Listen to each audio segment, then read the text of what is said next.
Milestone school and কলেজের শিক্ষিকা মোহাম্মদ মাহারিন চৌধুরী, যে কিনা নিজের জীবনের ঝুঁকি নিয়ে 20 জনেরও অধিক শিক্ষার্থী প্রাণে বাঁচিয়েছেন।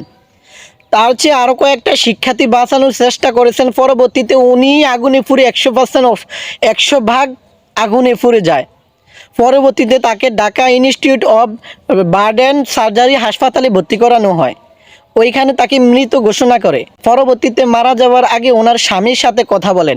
ওনার স্বামী জিজ্ঞেস করেছিলেন, কেন তুমি এরকম কাজ করতে চাইছিলা? বলে, ওরা তো আমাদেরই ছেলে সন্তান।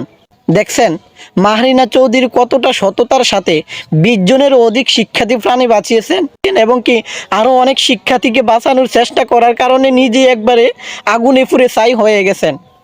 কিন্তু ওনার নিজের ছেলে সন্তান মনে করে তাদেরকে প্রাণে বাঁচিয়েছেন। এরকম শিক্ষিকা আল্লাহ তাআলা প্রতিটা ঘরে ঘরে দান করুক।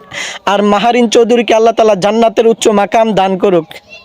সেলুট জানাই বোন তোমাকে, তোমার মতো বোন আল্লাহ তাআলা প্রতিটা ঘরে ঘরে দেখ।